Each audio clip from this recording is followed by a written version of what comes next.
Breaking news, terror in Charlottesville. Chaos in the streets as a car plows into a crowd of people. Pools of blood all over the ground, people screaming. I've never seen such a horrific, blatant racist attack in my entire life. After clashes between white nationalists and counter-protesters, victims thrown in the air, one woman dead, others critically wounded. It became a big doggone melee out here. The alleged driver arrested. What we're learning about the suspect this morning, was he fueled by hate? And fighting erupts. On the streets of this American city, hate groups making Nazi salutes. Please go home and never come back. Skirmishing with counter-protesters, beating each other with clubs, kicking each other to the ground. This is a battleground right now. Police in riot gear out in full force. Get out of the park! Overnight, mourning two of their own. A police helicopter crashing. And this morning, President Trump under fire. We condemn in the strongest possible terms this egregious display of hatred, bigotry, and violence on many sides. Taking heat for what he did not say, even members of his own party speaking out. The fallout this morning. From ABC News, live in New York, this is Good Morning America.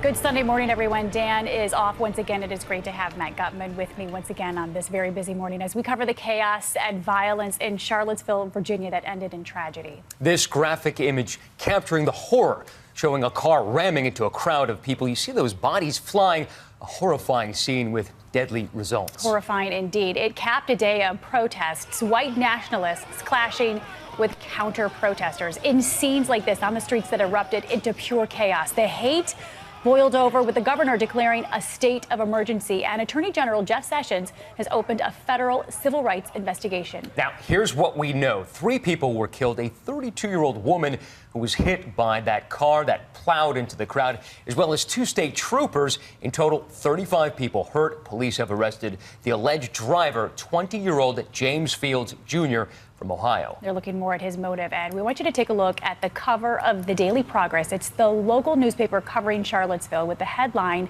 "A Day of Death." And we have full team coverage of this story this morning, and we begin with Eva Pilgrim on the ground in Charlottesville.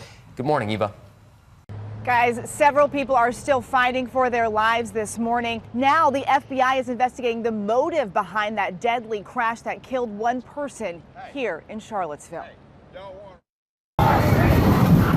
Panic and chaos, a car plowing through a crowd of people protesting against a white nationalist rally in Charlottesville. Go, go, go, go, go! This morning, the suspected driver, 20-year-old James Alex Fields Jr., is behind bars. Authorities say Fields, a registered Republican, lives in Maumee, Ohio, almost 8.5 hours away. His mother telling the AP she knew her son was traveling to Virginia for a rally. I didn't know it was white supremacists. I thought it had something to do with Trump. Trump's not a supremacist. This video showing Fields under arrest shortly after the crash. It happened just before 2 p.m. Counter-protesters marching through downtown sent scrambling. A car just plowed through hundreds of people downtown Charlottesville. Here you can see the silver 2010 Dodge Challenger barreling down the hill toward a sea of targets with little time to react, slamming to a stop only after it hit a van and another car. Blocked in, that car shifting in reverse, screeching back down the street to get away. Shoes all over the ground, pools of blood all over the ground, people screaming. One person, a 32-year-old woman, left dead. 19 more rushed to the hospital, 5 in critical condition. I can tell you that the injuries are ranging from life-threatening to minor at this point.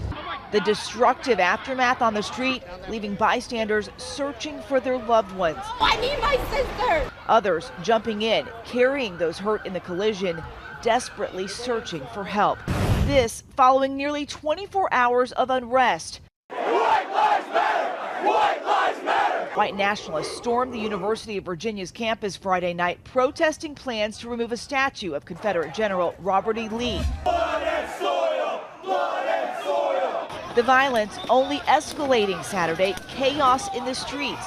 as demonstrators clashed with counter-protesters, the governor declaring a state of emergency. There is fighting happening in the streets. Police using pepper spray.